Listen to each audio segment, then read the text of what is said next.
cut up pigeon, chopped up snake, crushed minerals and arsenic. This isn't a recipe of black magic or sorcery. These are some of the things that were desperately used as medicines to deal with the Black Death plague. From where did it begin, and how did people survive it? These are some of the questions that we're going to answer in this video.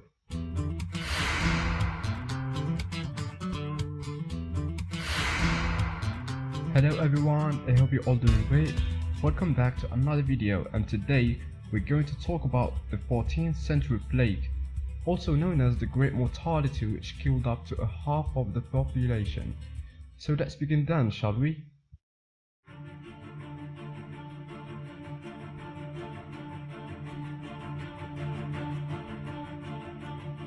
It was the deadliest pandemic recorded in the human history, resulted in the deaths up to 200 million people in Eurasia and North Africa, back from 1346 to 1353. It was carried by the bacterium Yersinia pestis. It was most likely originated in Central Asia or East Asia, from where it traveled along the Silk Road, reaching Crimea by 1347, and then the rest of Europe. But some said that it was carried with the Mongol army led by Genghis Khan heading to invade Kaffa. They made a siege there, and when the soldiers started dying because of the plague, Genghis Khan threw the dead bodies to the city because he thought that if he disposed of the infected bodies, he'll dispose of the plague also from his army. But alas, that made the plague spread all across Europe because there were traders in that city, and when they escaped through the ships, they carried it with them, and so the crisis began.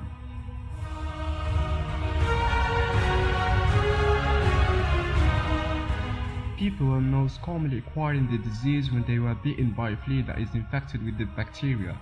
They could also become infected from direct contact with infected tissues or fluids while handling an animal that is sick or that has died from the plague. Some doctors wore a special costume. The garments were invented by Charles Delorme in 1630 and were first used in Naples, but later spread to be used throughout Europe.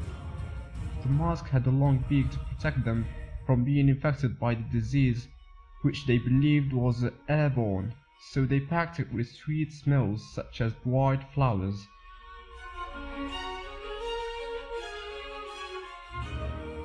There were many ways that were used to cure the disease, such as rubbing an onion over the infected bodies, or using chopped up snakes, or also feeding crushed minerals to the sick people, but they weren't as effective as the quarantine was according to the popular theory, where there was restricted movement and the uninfected would typically remain in their homes and only leave when it was necessary, while those who could afford to do so would leave the more densely populated areas and live in greater isolation.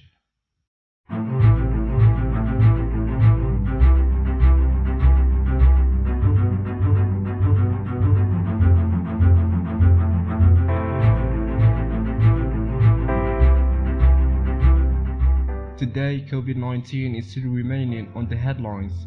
More than 50 million reported cases and 1 million deaths, broken economies and health systems. Some companies say the vaccine is ready. This news gave people some hope in going back to normal life. This virus has caused fewer deaths in comparison to the bacteria of Black Death.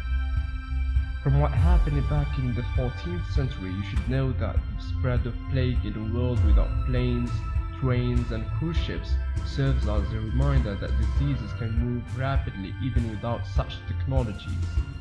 Thank you for watching this video. If you enjoyed it, please don't forget to click the like button and subscribe. See you later. My mother said I'm too romantic. She said you're dancing in the movie. I almost started to believe her.